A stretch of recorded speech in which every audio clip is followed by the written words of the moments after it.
Hola, ¿qué tal? Bienvenidos a un nuevo capítulo de La Milla Verde y bienvenidos a un capítulo muy especial, en el cual cumplimos un año. Y para hacer homenaje al capítulo y al primero, vamos a hacerlo de nuevo para ver la evolución también, porque es verdad que nuestro primer capítulo también fue el más criticado. La estructura narrativa tampoco fue la mejor y la manera de expresarnos tampoco. Y para ello, hacerle homenaje a esta familia y también pedir disculpas si en este primer capítulo lo hicimos de una manera que parezca no la más adecuada. Dicho esto, quiero que os imaginéis una cabaña de madera en una montaña y que la nieve llega hasta las rodillas. Un río que se oye desde el porche de esa casa. Caballos, un prado y dentro hay un árbol de Navidad enorme con los regalos amontonados debajo y los calcetines colgados en la repisa de la chimenea listos para que llegue Santa Claus. Esa cabaña existió y esa familia tenía un nombre para ella. Le llamaban la Tranquilidad Tiez. Y hoy os voy a contar lo que pasó dentro de esa casa 3 días antes de Navidad, en 1990. Bienvenidos al capítulo de la familia Tiede y bienvenidos a La Milla Verde. Como siempre, recordaos que podéis seguirnos en todas las redes sociales, en TikTok y en Instagram para Reels y para vídeo largo en YouTube y en Spotify, donde en el perfil tenéis los 3 puntitos donde podéis puntuar el podcast, que también nos ayuda mucho a que la gente nos vea más. Dicho esto, Jorge, Pedro, teníais muchísimas ganas de este remake de nuestro primer capítulo de hace un año. ¿Y qué esperáis de este capítulo? Porque ya os digo que traigo muchas cosas nuevas, mejor estructuradas, y espero una reacción vuestra mucho mejor también. Efectivamente, de hecho yo recuerdo el capítulo con bastante cariño y espero que nos lo pasemos igual o incluso mejor. Y también lo contemos mejor. Sí. Sí, yo también lo recuerdo con bastante cariño y la verdad es que cuando veo episodios antiguos que hacíamos en las primeras semanas que comenzamos este proyecto y veo los que hacemos últimamente, se nota bastante la diferencia, así que a ver qué sale. Pues sí, al final la práctica hace al autor y nosotros hemos mejorado mucho en este año. Dar las gracias a todos nuestros oyentes. Dicho esto, vamos a empezar con la historia de nuevo, un año después. Estamos con la familia Tiede, ¿vale? Pero antes de nada, vamos a presentarlos y empecemos por el padre, que como recordáis va a ser el gran protagonista de esta historia, porque es de película su historia. Rolf Tiede nace el 29 de septiembre de 1939 en Edelach, un pueblo al norte de Alemania, en Einstein-Holstein, que me perdonen los alemanes si no es la mejor pronunciación. Nace, fijaos, 4 semanas después de que empiece la Segunda Guerra Mundial. Sus padres eran muy jóvenes, su madre tenía 18 años y él tenía 22. En 1950, con 11 años, Rolf se sube a un barco con su madre y va a ir hacia los Estados Unidos. Solos ellos dos. El padre se queda en Alemania. O sea, un niño alemán de posguerra que aterriza en América sin hablar el idioma. Y ese niño, con los años, va a montar su propia empresa, ya que en 1969 funda Skyline Equipment, una compañía de maquinaria industrial de lavandería, y le va a ir, pero que muy bien. Pero antes de eso, con 20 y pocos años, va a conocer a otra protagonista, a la chica de nuestra historia, a su mujer, que se llama Kate Tidwell, 2 años más joven que él, de Nevada, y, según cuenta todo el mundo que la conoció, una de esas personas que ilumina una habitación cuando entra. Se casan el 24 de mayo de 1963 en Salt Lake City, en Utah, que es donde va a pasar esta historia. Y aquí viene algo bonito que también gusta contar. Porque en este canal siempre hablamos de lo peor del ser humano, pero de vez en cuando también hay que recordar el otro lado. Rolf y Kate querían una familia grande, pero les costaba tener hijos, así que deciden adoptar. Y primero van a adoptar una niña, que se llama Linae.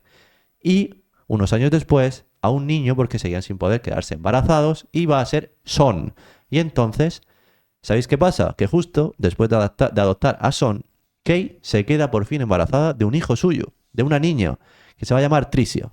Y en total tienen 3 hijos, 2 adoptados y una biológica. Y en esa casa nunca se hizo esa distinción porque Kate era exactamente lo mismo que los demás. Sí, que los querían a los 3 por igual. Exactamente. También los adoptaron de muy pequeños, o sea, La eran verdad como es sus que bebés. Me acuerdo del padre, por lo que has dicho, que básicamente decíamos que era Rambo, y toda su historia desde que nació ha sido como de superación, porque nació en la época más dura de básicamente la historia moderna, y todo ha sido mejorar, mejorar y mejorar. Exactamente. Y para quien no haya escuchado esa historia, ya veremos por qué dice Rambo. Su hermana, Claudia, lo va a describir así. Era una de las madres más entregadas que había conocido en su vida, de las que darían cualquier cosa por sus hijos. Y también decía que Kate tenía carácter y que sus hijas también habían adoptado ese rasgo de ella. pero siempre arreglaban esas pequeñas peleas que habían entre madre e hijas. Acordaos de eso, de que siempre se arreglaban, porque hay un detalle sobre la última mañana que os voy a contar más adelante y que prefiero que lleguéis a él con esto en la cabeza.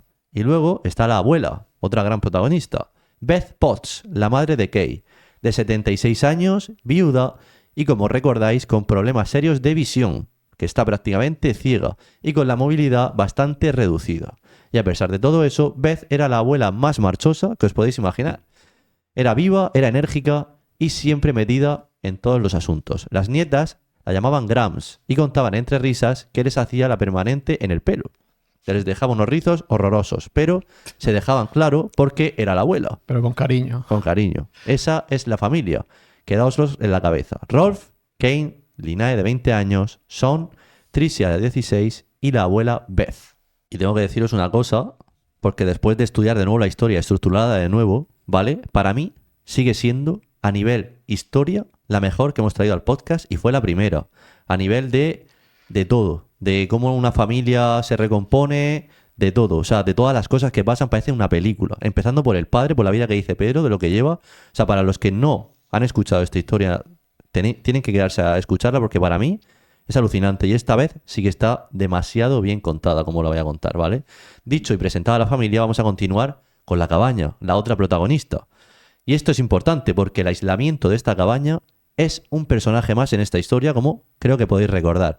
Está en Oakley, en el condado de Summit, en las montañas de Utah, en una zona que se llama Beaver Springs. ¿Cómo se llega? Pues no se llega en coche. Dejas el coche en un garaje que tienen alquilado y desde ahí quedan unos 4 kilómetros, que son unas 2,5 millas, que en invierno solo se pueden hacer en moto de nieve. A ver, también lo puedes hacer andando, pero vas a tardar muchas horas en llegar, ¿vale? Lo normal que usaban eran motos de nieve. Así que no se oirían ni vecinos, ni gritos, ni carretera, ni coches. Y esto va a ser clave porque tampoco hay cobertura de móvil. Linae lo describía como el cielo en la tierra. El sonido del río, los pájaros, los caballos salvajes que habían por el prado. Su madre había bautizado el sitio como Tranquilidad 10, como he dicho en la intro, precisamente por eso. Porque paz es lo único que se respiraba allí. Y para las navidades era tradición. Todos los años, a veces invitaban a tíos, a primos, amigos cercanos, pero siempre a gente del círculo íntimo. Era su sitio de confianza. Ese diciembre de 1990 el plan era el de siempre. Y ahora, si me lo permitís, quiero que os fijéis en un detalle de esta familia que parece una tontería, pero no lo es. Los Teed tenían la costumbre de no viajar todos juntos. Los padres iban por separado en tandas distintas, viajaran en lo que viajaran. ¿Por qué? Pues por si pasaba algo en el camino, un accidente o lo que fuese, así cualquiera quedaría uno de los dos vivos para cuidar de los niños. Y yo me acuerdo, Jorge, Sí. que tú dijiste que era un detalle un poco Me acuerdo y me sigue pareciendo rarísimo. macabro. Sí, es rarísimo. Y es Estás pensando verdad. así. Pero viendo la práctica y los años que eran, tampoco es tan descabellado que los aviones tampoco tienen la seguridad en los Ya. 90 que tienen hoy en día. Pero es que uno nunca está pensando que te va a pasar lo peor. Ya. Es raro pensar así. Es un pensamiento negativo, pero a la vez positivo porque quieres tener siempre a tu familia a bien Yo recaudo, entiendo ¿no? que antiguamente, como tampoco tenían la ayuda tan disponible como se tiene hoy en día, que puedes llamar a lo que sea si te pasa algo, pues También si encima vas en viviendo en avión una no vas zona a tan llamar a nadie. aislada. Si vas en avión, Se vaya, no, en avión no va a da llamar igual a porque no nadie. vas a llamar a nadie. Pero nada, era una costumbre al final nacida del amor y de la prudencia, ya está, ¿vale? Eran previsores. Así que hay que recordar esto. Porque el destino, que es un guionista de lo más retorcido, lo va a usar en su contra. Ya veremos el por qué. Vamos al 20 de diciembre. Kane y su hijo Sean llegan en avión desde Texas. Los recoge en el aeropuerto Claudia, que es la hermana de Kay. Rolf, Tricia y Linae van a llegar al día siguiente, el día 21. Kane, Sean y Claudia van al garaje del coche, cogen las motos de nieve y arrancan camino a la montaña. Para que no os quede muy claro, Claudia es la hermana de Kay, que es la tía de los niños, ¿vale? Y a mitad de camino, en mitad de la nada, se cruzan con un hombre. Es un chico joven, de unos 20 y poco años, caminando por la nieve. Y eso a Kay le extraña muchísimo, porque por ahí nunca pasa nadie de lo aislado que está, y menos con el frío que hace, y menos a pie. Pero fijaos en la reacción de Kay, porque dice mucho de quién era esta mujer. No acelera y no se aleja rápido. Kay para la moto de nieve y se acerca a preguntarle si está bien, o si necesita ayuda, porque piensa que a lo mejor el chaval se ha perdido o se ha quedado tirado por ahí. Y el hombre la mira y ni siquiera le contesta. La ignora, aprieta el paso y se aleja de ella. Kay se queda ahí plantada con cara de, pues vale, no le pasará nada. Le choca, pero tampoco le da mayor importancia. O no entiende mi idioma. O no entiende mi idioma, sí. Sigue su camino y llegan a la cabaña. Deshacen las maletas, cenan y Claudia se queda a dormir con ellos. Al día siguiente llega el resto de la familia. Y Kane le cuenta a Rolf lo del hombre del sendero, porque le ha estado dando un poco de vueltas en la cabeza. Al principio no le pareció nada, pero al final es una mujer que si ya son de viajar separados por si tienen algo de miedo, por si pasa algo, imagínate si ve a un desconocido cerca de su cabaña.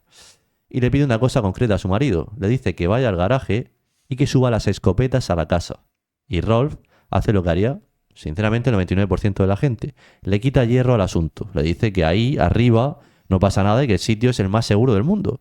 Y le suelta el dato, que en ese pueblo el último asesinato había sido más de 100 años atrás. Y tiene razón, estadísticamente tenía toda la razón del mundo, pero Kay insiste.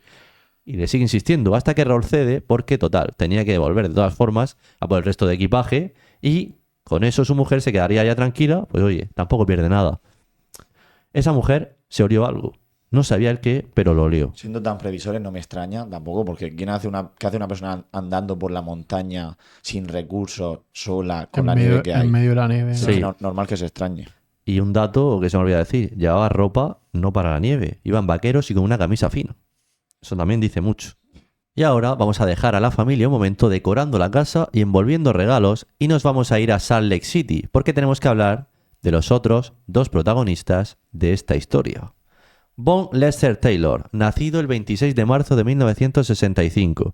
En diciembre de 1990 tiene 25 años. Edward Steve Daly, nacido el 29 de diciembre de 1968. Tiene 21 años. Fijaos, le faltaba una semana para cumplir 22. Los dos habían pasado por la penitenciaría estatal de Utah. Taylor por un robo de agravantes, y Daly por un incendio provocado. Lógicamente, no he dicho quiénes son estas personas, pero os podéis imaginar quiénes son y que no van a hacer nada bueno. Para que no hayan oído este capítulo, no va a ser nada bueno para nada. Y aquí quiero puntualizar algo porque el investigador jefe del caso lo dijo y me parece relevante. De Taylor decía que venía de una familia normal, decente, que fue un crío normal y que en algún momento se torció. Y de Daly decía directamente que no constaba un historial violento. O sea, que sobre el papel ninguno de los dos era un asesino en potencia. Ninguno. Y esto, para mí, es lo que hace este caso muy perturbador. Porque no estamos hablando de psicópatas con un rastro de cadáveres detrás. Estamos hablando de un ladrón y de un pirómano que en algún momento de aquella semana se cruzan en la línea del tiempo y que casi nadie debería haberse cruzado con ellos. Los dos estaban cumpliendo el último tramo de condena en una casa de reinserción en Salt Lake City. De esas donde tienes cierta libertad, donde te dejan salir a buscar trabajo, a que te vayas ya rehaciendo un poco la vida para cuando salgas, la vida normal, pero que tienes que dormir por la noche allí. Y el 14 de diciembre les da uno de esos permisos para salir, sin supervisión, para buscar empleo. ¿Y qué van a hacer? Pues no van a volver, simplemente se largan. Encima consiguen dos armas, un revólver del 44 Magnum y un 38 especial. Y se van a la montaña haciendo autostop. ¿Pero por qué se van a Oakley precisamente? Pues por un motivo muy doméstico, porque uno de ellos tenía una familia con una cabaña en la zona y conocía perfectamente el terreno. Sabían que allá arriba hay decenas de casas de gente que tiene pasta y que solo se usan en vacaciones, y empiezan a reventar esas cabañas, una tras otra, buscan comida, dinero y algo que empeñar. Un coche, toda la semana, y todas están vacías, hasta que el 20 de diciembre dan con una que no lo va a estar del todo. Aquí es donde la cosa se va a poner realmente fea, y quiero que me sigáis con atención porque es el detalle que define todo lo demás, ¿vale? Taylor y Daly entran en la cabaña de la familia Tied, mientras la familia está fuera. El día 22, la familia había bajado a Salt Lake City a rematar las compras de Navidad. Y claro, lo que hacen en casi todas las cabañas es entran, las revientan, ven si hay algo y se van. Pero justamente en esta, la de nuestra familia, se van a quedar, ¿vale? Y se instalan. Incluso duermen allí. Se comen la comida de la familia. Se meten en sus camas y lo tocan todo. Y inclusive abren los regalos de Navidad que hay bajo el árbol, ¿vale? Uno a uno, y esperan. Hay un vídeo de todo esto, está en internet, y es bastante tétrico porque es previo a todo lo que va a pasar después, unos minutos después. El vídeo que hicieron, o sea, iban con una cámara andando, ¿de dónde sacaron? No, la cámara que usan es uno de los regalos que cogen del árbol. Para que veáis también Sí, lo, Todo tur- lo retorcido que lo son, re- ¿no? lo turbio del Es asunto turbio, cuando es lo ves desde turbio. fuera. Pues los estuvieron esperando toda la noche, a la familia. ¿Para qué? Pues según lo que las hermanas averiguan después, es que querían un vehículo, querían un coche para salir de la zona. Y para eso necesitaban a alguien que volviera a esa casa con las llaves. Y claro, habían visto regalos, el árbol de Navidad, sabían que iban a volver pronto. Y hay un dato más, uno que te quita cualquier duda sobre lo que había en la cabeza de estos dos. En algún momento, desde dentro de esa cabaña, Bon Taylor coge el teléfono y llama a un conocido. Y le dice que tiene pensado pegarle un tiro a alguien. Eso es un dato que no di en el primer capítulo que conté. Siempre nos quedaremos con la duda de cómo pasan de ser un ladrón y así delincuentes de poca monta a pasar a ese extremo, ¿no? De querer hacer daño a gente. Un poco raro. Pues en algún momento se tuvieron que torcer de alguna manera muy turbia. Y señoras y señores, vamos al momento clave y al día, ¿vale? Hay que respirar hondo porque es una historia muy cruda, como recordáis. Es 22 de diciembre de 1990, un invierno especialmente crudo de esos que te hielan. La familia vuelve, pero, como os dije, no vuelven todos a la vez. Vuelven en 2 tandas. En la primera tanda van a ir Kay, la madre, de 49 años, la abuela Beth, de 76, y Linae, de 20. Llegan en moto de nieve, aparcan y Linae tiene las manos absolutamente congeladas. Se lo dice a su madre y, mamá, date prisa, abre, que subo corriendo a ponerlas bajo el agua caliente y bajo enseguida a ayudarte. Kay le hace caso y le abre la puerta y Linae sube las escaleras. Llega arriba y ve algo por el rabillo del ojo. Un destello gris, algo que se mueve rápido y se mete detrás de la nevera. ¿Y sabéis cuál es su primer pensamiento? Alegría. Literalmente su primera reacción es, anda, ya ha llegado mi primo y se va a esconder para darme un susto. Y empieza a sonreír. Está esperando el ¡bu!, el susto. Y de detrás de la nevera sale un hombre, de pelo encrespado, alborotado, sudadera gris y una pistola apuntándola directamente a ella. Y aquí Linae hace algo que me parece muy humano. Su cerebro, para protegerla, se agarra a la explicación menos mala. Vale, es un robo. Nos roban y se van. Eso es lo que piensa en ese momento. Que los van a robar y Kay sube las escaleras detrás de su hija. Y de una habitación, del fondo, sale un segundo hombre. Con unas gafas de culo de vaso, ¿vale? Que son muy gruesas, apuntando a la madre. Y Kay hace lo único que puede hacer. Intenta negociar. Suplica. Les dice, ¿qué queréis? ¿Por qué estáis aquí? Os doy lo que sea de verdad. Segundos y segundos después de decir eso, empiezan los disparos. Linae lo describió como una explosión que venía de todas partes a la vez, un estruendo, y su madre cayendo. Ella gira la cabeza y mira por encima del hombro hacia su abuela, y ve cómo le disparan en la cabeza también, sin mediar palabra. De hecho ve la sangre salpicar y se oye a su abuela intentar coger aire, y luego silencio, un silencio total. La abuela Beth se cae del taburete donde estaba. Kay se lleva la mano al pecho y dice, me habéis disparado. Y entonces le disparan otra vez. Y otra vez más para asegurarse. Fijaos en el balance de esta escena, que es una brutalidad absurda. 5 disparos para Kay y 3 para la abuela, a una mujer de 76 años que apenas veía y que apenas podía moverse. Todo delante de Linae, que tiene 20 años y que no puede hacer absolutamente nada. Ahora hay que pararse aquí, porque lo que viene es lo que a mí más me impresiona de toda esta historia, y no es el disparo. Linae está de pie en la cocina con su madre y su abuela muertas en el suelo, y acaba de verlo todo. ¿Y qué hace su cabeza? Empieza a planificar, porque Linae sabe una cosa que los asaltantes no saben, que en pocos minutos va a llegar su padre y su hermana pequeña, y ya empieza a oír las motonieves de lejos. Ella lo contó así. Se me hundió el corazón en el estómago porque sabía que eran mi padre y mi hermana. Y entonces piensa lo siguiente. Hay un coche, y mi padre siempre deja las llaves debajo de la alfombrilla. Si consigo que estos hombres salgan de la cabaña y se metan en ese coche, mi padre y mi hermana estarán a salvo. Con 20 años, con su madre en el suelo sin llorar, sin gritar y calculando, aquí os voy a dar mi opinión y creo que no os va a sorprender.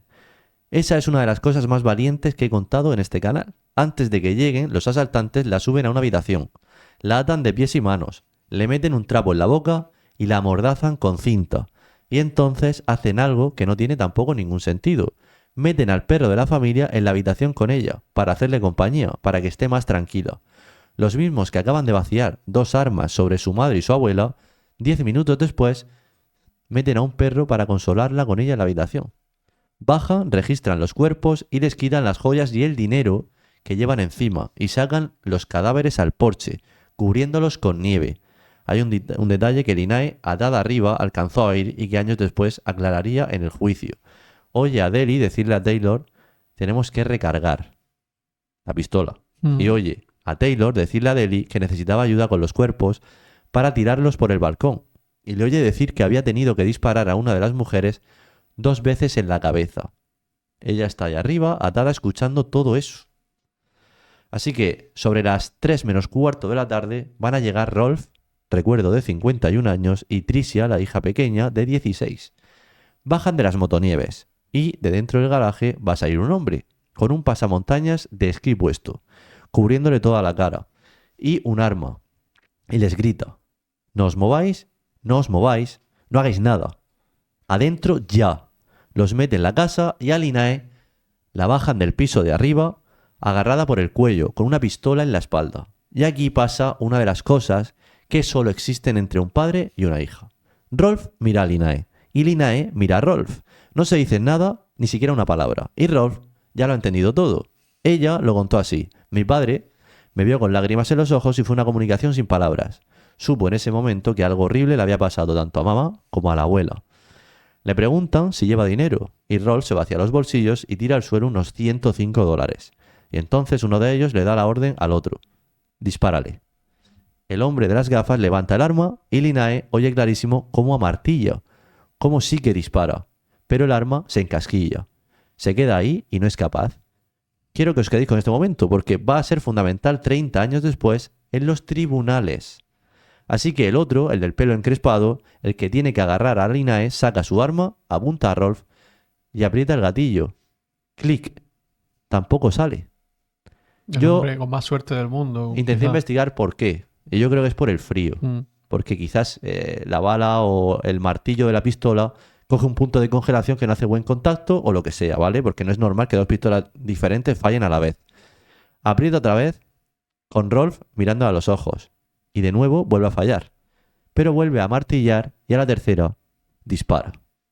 Y esta vez se acierta en la cara de Rolf. Tricia, que es la hija menor, dijo que estaba tan cerca que sintió la onda del disparo en la cara. Y al impactar en la cara de Rolf, este va a caer al suelo. Linae contó que en ese momento no le quedó ninguna duda. Su padre estaba muerto también, igual que su madre e igual que su abuela. Que lo que sentía era terror de que aquello no fuese a parar nunca. De que siguiera y siguiera, y Tricia, 16 años, acaba de ver dispararle a su padre a menos de 2 metros. Pero resulta que Rolf no va a estar muerto. Y no está muerto por una casualidad de 1 entre 1000, literalmente. El investigador jefe del caso dijo que las probabilidades de sobrevivir a algo así era entre 1 entre 1000. ¿Por qué sobrevive? Porque el arma no estaba cargada con balas. Estaban cargadas con perdigones, que es una munición de caza menor. No los perdigones esos tan pequeñitos para cazar pájaros. Son entre medias, entre una bala y esos pequeñitos, ¿vale? Le destroza la cara, le revienta un ojo, pero no le atraviesa el cráneo. Y ellos no lo sabían. Creían que le habían volado la cabeza. Rolf cae al suelo y hace lo único que puede hacer. Se hace el muerto, respirando lo más superficialmente que puede, con la cara destrozada y sin moverse, y con sus 2 hijas vivas a 3 metros, que supongo que en ese momento es lo único que le importaba, que siguieran así. Y ahora los asaltantes van a entrar en modo limpieza, porque esa casa está llena de pruebas suyas. Han dormido en las camas, han comido, lo han tocado todo, han abierto los regalos y sus huellas están por todas partes. Así que la solución es la más bestia y la más simple. Quemarla, como yo creo que recordáis. Y en una cabaña de montaña siempre hay gasolina. Siempre hay bidones para las motonieves o para motosierras o para cualquier utensilio. Imagino que la casa también tendrá una electricidad. Sí, una caldera, un generador, etcétera. Sí. Y efectivamente hay gasolina y empiezan a rociarlo todo, la casa entera. Y antes de irse vuelven donde está Rolf tirado. Y le van a disparar de nuevo en la parte de atrás de la cabeza. Y lo empapan de gasolina a él también. Y le prenden fuego. Linae recordaba el sonido de los detectores de humo empezando a pitar mientras la cabaña ya ardía. Ese pitido en medio de aquello. Y aquí Rolf hace algo que va a rozar lo imposible.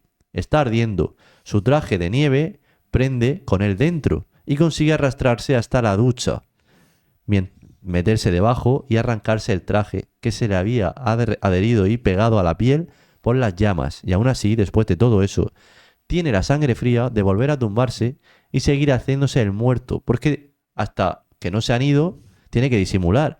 Hizo eso mientras los asaltantes todavía estaban quemando zonas de la casa.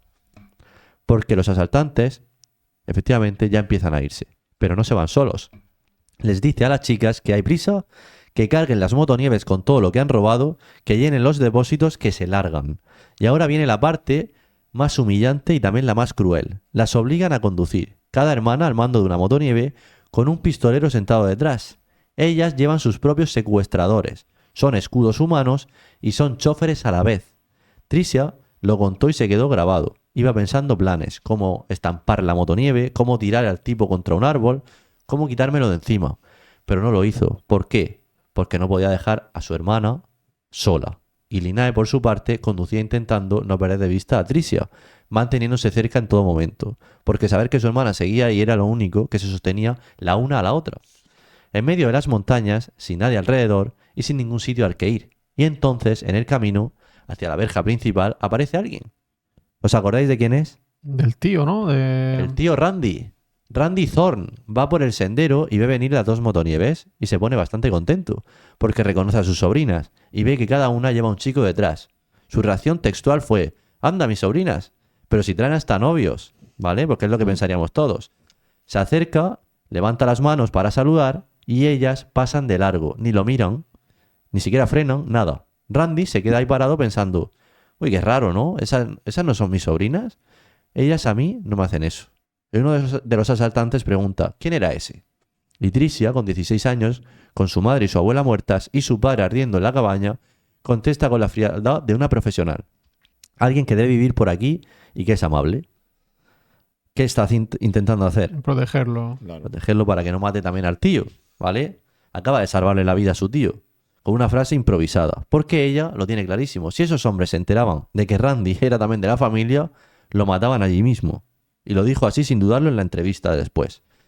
Llegan al coche de la familia, un Lincoln, cargan todo lo robado, y ahí Tricia vive un momento que se le pone un poco los pelos de punta. Uno de los hombres está metiendo su arma en el maletero, y al agacharse se le abre la chaqueta, y ella ve que lleva un cuchillo, y él se da cuenta de que lo ha visto.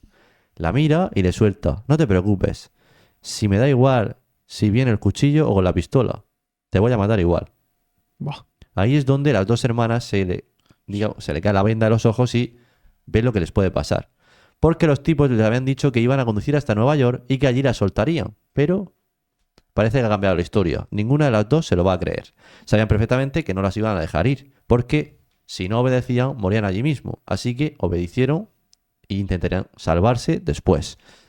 Así que esperarían el momento para intentar salvarse. Se meten en el coche y arrancan. Y a la salida se vuelven a cruzar con Randy, que esta vez ya sí sospecha, que ya se está empezando a mosquear, y que se pone a agitar los brazos como un loco gritando: «Parad el coche, parad el coche», y le parece ver a Lina en el asiento de atrás. Y las chicas, otra vez, hacen como que no lo conocen, ni siquiera lo miran. Por segunda vez le salvan la vida al mismo hombre, a su tío, y el coche se va a perder carretera abajo. Y Randy, viendo que el coche se va hacia abajo, se queda ahí en mitad del camino con la mosca detrás de la oreja. Y no pasa ni un minuto, de hecho pasa menos de un minuto, y ve venir otra motonieve. Y ve algo que no encaja. Lo primero que piensa es: ese tío que viene por ahí no lleva ni abrigo, no lleva ni guantes, ni siquiera casco, y estamos en diciembre en las montañas de Utah. Y según se acerca lo va mirando y tampoco lo reconoce hasta que lo tiene exactamente delante.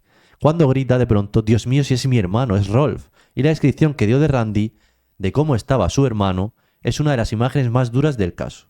Decía que tenía la cara enorme, hinchada y cubierta de sangre. Un ojo lo tenía cerrado del todo, y hacía tanto frío que la sangre se le había congelado, colgándolo de la cara. Randy le llamó como blood cycles, que es como carámbanos de sangre. Y Rolf así le dice 3 frases: «Me han disparado, han matado a mi mujer, han matado a la abuela y se han llevado a mis hijas». Un hombre con 2 tiros en la cabeza, quemado, medio ciego, que ha conseguido arrancar una moto de nieve y bajar la montaña helada, él solo. ¿Y por qué lo hizo? Pues no fue por él, fue por sus hijas. Tricia lo resumió después de una manera preciosa. Toda mi vida, mi padre fue mi héroe, y aquello simplemente le puso un signo de exclamación. Randy tumba a Rolf en el asiento trasero de su blazer, que es, digamos, una chaqueta o algo así, y sale disparado cañón abajo en el coche. Y aquí empieza la parte más angustiosa, y es angustiosa por un motivo muy de 1990, el móvil. Randy va conduciendo y llamando al 911, una vez y otra, y no hay cobertura. Hay cero cobertura, como hemos dicho al inicio. En aquel cañón, en aquella época, no entraba nada. Y os digo más, tampoco a día de hoy es que sea una maravilla la cobertura que hay. Él lo tenía todo reducido a dos objetivos. Y lo dijo con estas palabras: salvar a las chicas y meter a Rolf en un helicóptero. Y en algún momento alcanza a ver el Lincoln delante suyo. Lo tiene ahí, con sus dos sobrinas dentro y los hombres armados. Y se le pasa por la cabeza embestirlos, sacarlos de la carretera. Pero hay un dilema: si los embiste, a lo mejor también mata a sus sobrinas. Y si no hace nada, se las llevan. Y justo entonces, por fin, mientras está llamando, suena el teléfono y suelta todo lo que puede a la operadora lo más rápido. La dirección, hacia dónde van, hacia camas, creo que se llamaba el sitio, el modelo del coche, la matrícula, la descripción de los hombres. Y dice: necesito un helicóptero en este sitio, y justamente se muere el móvil. Se queda sin batería. Pero justo a tiempo, por los pelos, la operadora ha recibido todo eso. Pero Randy no se conforma, para en una gasolinera y se va a un teléfono público. Y vuelve a llamar al 911 y repite la historia entera otra vez, desde el principio, para asegurarse de que le ha llegado a alguien. Y remata la frase con: chicos, necesito un helicóptero ahora. ¿Y sabéis qué? Que va a funcionar, porque poco después el Lincoln se cruza con un coche patrulla que ya había tenido el aviso. Y el coche patrulla da un giro de 180 grados y se pone detrás. Los dos hombres entran en pánico y empiezan una persecución a toda velocidad. Tricia recordaba mirar el cuentakilómetros y ver la aguja pasando de las 90 millas por hora. Están yendo a 150 kilómetros por hora por una carretera de montaña con nieve. Bajan hacia el cañón, hacen 1,5 kilómetros y el coche se va a salir de la carretera y cae por un terraplén que queda clavado en la nieve a unos 65 kilómetros ya de la cabaña. Y cuando Tricia levanta la vista, porque el coche ha quedado inclinado, ve algo que no se esperaba. Toda la carretera de arriba, por donde acaban de caer, está llena de gente. Y no solo por policías, había un par de coches patrullas, sí. Pero el resto era gente normal. Eran vecinos con ropa de calle que habían sacado sus escopetas, sus pistolas y estaban apuntando a estos, a los protagonistas. Que lo estaban esperando, ¿no? Sí. Sí, se ve. Al final es un pueblo donde habían escuchado mucho tumulto, la policía y demás, y habían salido a la puerta. Al ver que la policía perseguía al coche, cuando el coche se termina estrellando, simplemente apuntan hacia el coche por si necesita ayuda a la policía, ¿vale? Pero muy americano eso. Muy americano. Y es que tampoco se podían creer la tantísima gente que había allí tan rápido, como dice Pedro. Eso dice mucho de aquel sitio. Cuando se corrió la voz de que ya había llevado a 2 crías a la zona, el pueblo entero salió con lo que tenía, fuera de su casa a intentar defenderlas. Hay un momento de tensión que casi acaba en tragedia, porque la policía no sabía que había rehenes en el coche. Le apuntan a Linae y es Tricia la que grita: no, esa es mi hermana. Las dos se cogen de la mano. Tricia dice: agáchate, y se agachan las dos apretándose la mano, rezando porque no empezaran a disparar a todo el mundo. Los detienen sin un solo disparo más, porque son unos cobardes. Y el investigador jefe lo definió de una manera que es un poco perfecta. Estos tipos son muy cobardes. Mientras tuvieron el control absoluto por el miedo y la fuerza, sí que funcionaban, pero en cuanto perdieron ese control, se acabó y se entregaron. Y ahí, de rodillas en la nieve, con las manos en la nuca, es cuando Linae pierde por fin la compostura que había mantenido durante horas. Y empieza a gritarle a la policía que los maten. Y que los maten ahora mismo y allí. Que acaban de matar a su madre, a su abuela, a su padre, y que habían hecho arder la cabaña, porque ella todavía cree que su padre, Rolf, ha muerto. Y mientras eso pasa, un helicóptero está llevando a Rolf al hospital en estado crítico. Randy, que es el tío, contaba que cuando lo vio despegar, lo único que hizo fue rezar para que llegara vivo al hospital. ¿Y sabéis qué? Que llegó y sobrevivió. Por eso he dicho al principio que es el gran protagonista de esa historia y del que seguro que vosotros os acordáis. Totalmente. Pero claro, tras todo esto, Y tras encontrarse todo esto, la policía tiene que hacer una investigación. Y vamos a ir ahora con la cabaña porque lo que se encuentra la policía allí merece su propio capítulo. El primer agente que en entrar fue un patrullero llamado Brad Wilde y que años después decía que, con cientos de escenas del crimen a sus espaldas, aquella seguía estando arriba del todo, de su lista, que la tenía vivísima y se acordaba cada día. Lo primero que notó fue el olor. A 3 metros de la puerta, antes de entrar, un olor a pelo quemado y a tela quemada. Entra en el garaje y hay un charco de sangre fresca de unos 40 centímetros. Empieza a subir la escalera y ve los agujeros de bala, y no en una pared, sino cruzando el hueco de la escalera de lado a lado. De una pared a la otra también hay disparos y hay un rastro de sangre en la pared, como si una mano ensangrentada hubiera resbalado hacia abajo. Él lo describió como una mini zona de guerra. Encuentra los 2 cuerpos, les busca el pulso, aunque ya sabe que no va a encontrarlo. Y entonces se da cuenta de que está caminando entre humo y de que la planta de arriba todavía está ardiendo. Y aquí fijaos un detalle, dice que en ese momento el chip les cambió a intentar salvar la casa, a proteger las propiedades de las víctimas, porque pensaban que la cabaña se iba a quemar entera. Y ahora sí, ahora os cobro lo que os dije desde el principio. Encima de la mesa del salón hay una cámara de vídeo y unas cintas que ya he dicho al principio. El investigador jefe, Joe Wofford, se lleva esa cinta y la va a poner. Y él contaba que se esperaba lo típico, vídeos de familia, gente charlando, jugando, haciendo cosas de familia en general. Y lo que aparece en esa pantalla son los 2 asaltantes, grabándose a sí mismos, abriendo regalos de Navidad de la familia, uno por uno, y leyendo en voz alta el nombre de la persona a la que va dirigido ese regalo, riéndose y burlándose. Offer dijo que durante el visionado de este vídeo, en varios momentos lo único que le salía era decir en voz alta, Dios mío, Dios mío. Y Linae, cuando se enteró, dijo una frase que resume el caso mejor que cualquier análisis criminológico. Me acuerdo de pensar en la pura maldad y el odio de estos hombres que debían tener en su corazón. Eran unos desalmados. ¿Por qué le haces esto a nuestra familia? Y es esa la pregunta, ¿no? No había ningún motivo, tampoco los conocían de nada. Su propia locura de Simplemente tanta parecía gente. un gusto y ya lo confesaron que querían matar y encima como iban con balines hincharon a tiros a la madre y a la abuela. Exacto, y al padre.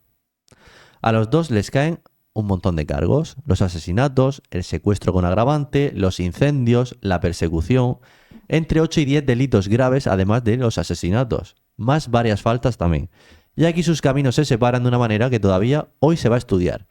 Von Taylor, unos 5 meses después de los crímenes, se declara culpable de 2 cargos de asesinato capital. A cambio, el Estado retira todos los demás cargos. Pero ojo, porque esto es importante.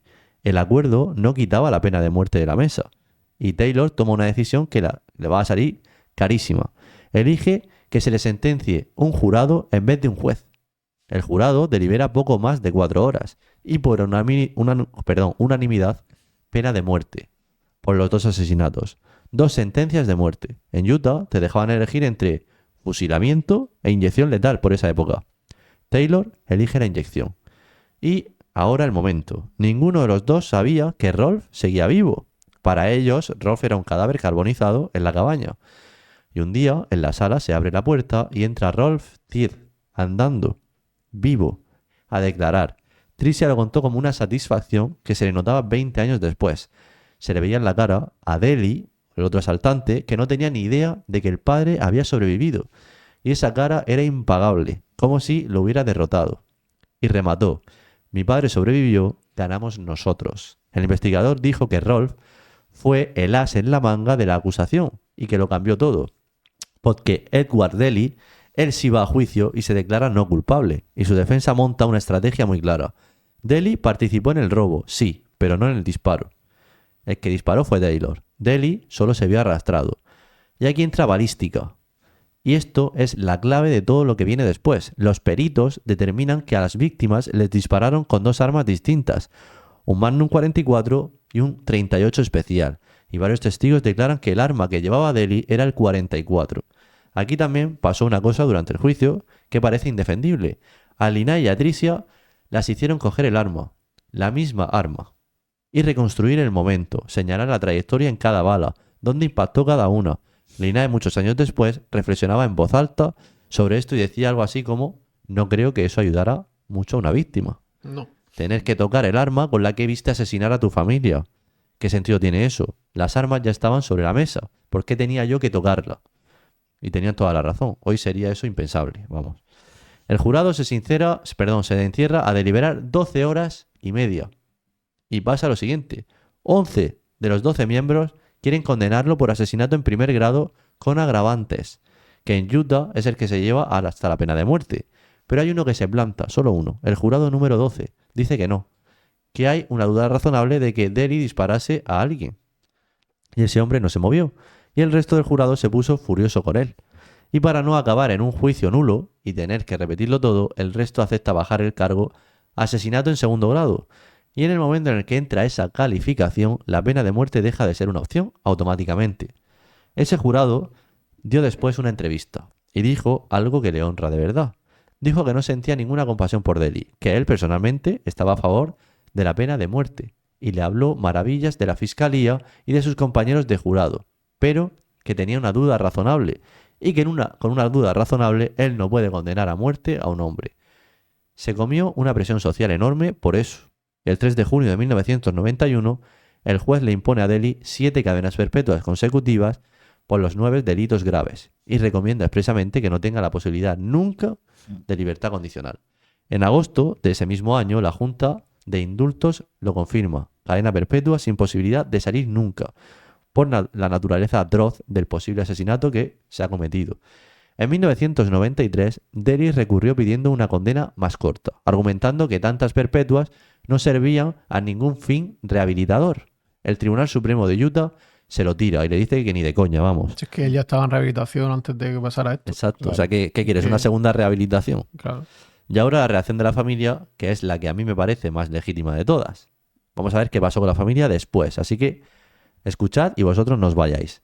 El tío Randy dijo: oí el veredicto y nunca lo entendí. Me quedé resentido. Algo estaba mal ahí.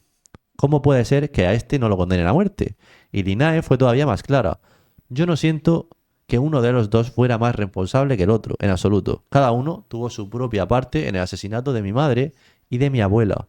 Daly asesinó, y Taylor también lo hizo, y dijo que sintió que los tribunales le hicieron una injusticia a su familia. Y aquí yo voy a mojarme porque creo que es el debate central del caso. A mí lo que me revienta no es la culpabilidad. Los dos entraron a una casa. Lo que me revienta es el castigo, dependa del jurado que te toca. ¿Qué abogado te toca y qué procedimiento eliges? La misma noche, la misma cabaña, los mismos muertos, pero hay dos destinos distintos. De hecho, muchos grupos contrarios a la pena de muerte llevan décadas usando este caso exactamente como ejemplo de ser arbitrario que pueda llegar a ser o no. Y para los que penséis que se acaba el caso, hay un giro todavía que va a ser increíble, ¿vale? Y luego habrá que ver qué pasó con la familia después. Así que falta poco, pero quedaos porque falta también muy importantes las cosas que vienen ahora. Va a faltar una pieza, porque hay una pregunta que la familia se hace desde el primer día y que creo que vosotros también os puede surgir, que cómo es posible que estos dos hombres estuvieran en esa montaña. Eran dos exconvictos a los que se les dio un permiso sin supervisión para buscar trabajo y que nunca volvieron. Y estuvieron una semana entera reventando cabañas antes de llegar a la de los Tiede. Una semana. Así que Rolf demanda al Estado por negligencia, por no actuar cuando esos dos hombres desaparecieron. Y en 1996 el Tribunal Supremo de Utah desestima la demanda. El motivo: una ley estatal que concede inmunidad al gobierno frente a las demandas de este tipo. O sea, no tiene ningún sentido. Tú demandas y me lavo las manos porque me sale de los huevos, porque no hay ninguna cosa que diga que te puedes librar. El sistema que los dejó salir tampoco responde por ello, ¿vale? Así que ahí os dejo esto para que luego en comentarios, si queréis, podéis poner el enfado también que sentís ante esto. Y aquí es donde este caso, que ya parecía cerrado, es donde he dicho que hay un giro. Hay un volantazo del que casi nadie habla. Von Taylor lleva desde 1991 recurriendo una vez tras otra. Tribunal Supremo de Utah, Tribunal Supremo de los Estados Unidos, apelaciones estatales, federales. Todas son rechazadas. Amigo, hasta 2016, que monta un argumento nuevo. Y no dice me arrepiento, dice algo mucho más incómodo. Dice que él no disparó los tiros mortales, que las armas eran dos. Que él llevaba la 38 especial y que el que llevaba la Magnum 44 especial era Daly. Y el 12 de marzo de 2020, una jueza federal, Tena Campbell, celebra una vista. de 3 días revisando la balística. Y le da la razón en lo esencial. Concluye que Kate Tidd murió por una bala del 44 Magnum y que ningún jurado razonable podría concluir, más allá de toda duda razonable, que las heridas mortales de Beth Potts vinieran de un 38 especial, la abuela. Y le anulan la condena y la pena de muerte. Eso me parece una burrada, tío. O sea, los dos estaban en eso juntos y los dos tienen que pagar por eso. Da igual quién dio el golpe final, nada. O sea, a los dos se les pasó por la cabeza. Es que si lo piensas fríamente, querían 2 cadenas, o sea, dos a muerte, que no me sale la palabra. Querían 2 condenas a muerte. Pero primero le dan una y al otro no se la dan. Y cuando ya solo han conseguido una, encima, después de los años, la única que habías conseguido también te la quitan. Ya. Sí, o sea, no tiene que usted aguantar una condena a muerte tantos años, porque ¿para qué sirve la condena a muerte? Para eso haces perpetuo. Como hemos visto muchas veces aquí, se retrasan mucho porque ponen apelaciones para intentar vivir el máximo de años posible, ¿vale? Y es lo que dice Jorge, ¿qué más da quien diera el golpe de gracia? Estuvo ahí el intento y la alevosía. Exacto. Exacto, y es que, ¿con qué razonamiento? Pues hay uno muy interesante, que da igual quién disparase.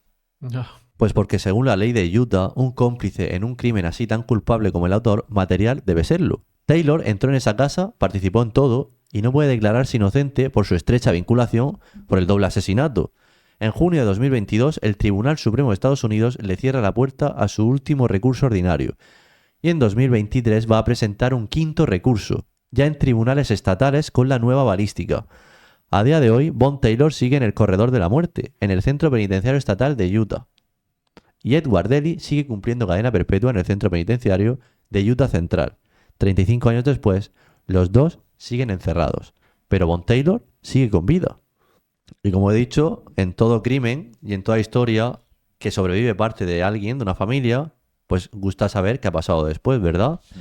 Pues vamos con, principalmente, digamos, nuestro protagonista. Rolf sobrevivió a lo insobrevivible, se volvió a casar y se encontró de nuevo con el amor en una mujer llamada Donna, madre de 2 hijos, con la que se asentó definitivamente. Esa mujer era la mejor amiga de la mujer. Y aquí es algo, digamos, no sé, yo lo veo un poco particular, ¿eh? Yo también lo pensé entonces y lo pienso ahora igualmente. Sí, sí.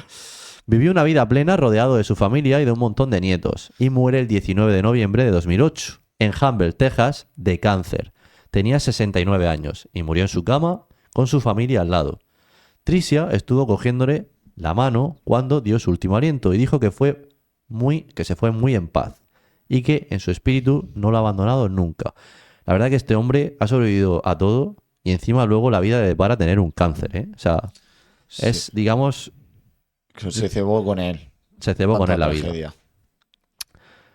Digamos que cuando mira a los ojos de sus 2 hijas, ve a su madre y a su padre, ¿vale? Hay quien sostiene, por cierto, que las lesiones de 1990 le pasaron factura a la larga y contribuyeron también a su muerte, porque está más debilitado. Linae, hombre, no me extraña, 2 tiros en la cabeza y quemado, vivo. Linae en 1992 se mudó a Billings, a Montana, después de conocer al que sería su marido, Nathan Coates. Nathan tenía 5 hijos de una relación anterior y ella los va a criar como suyos.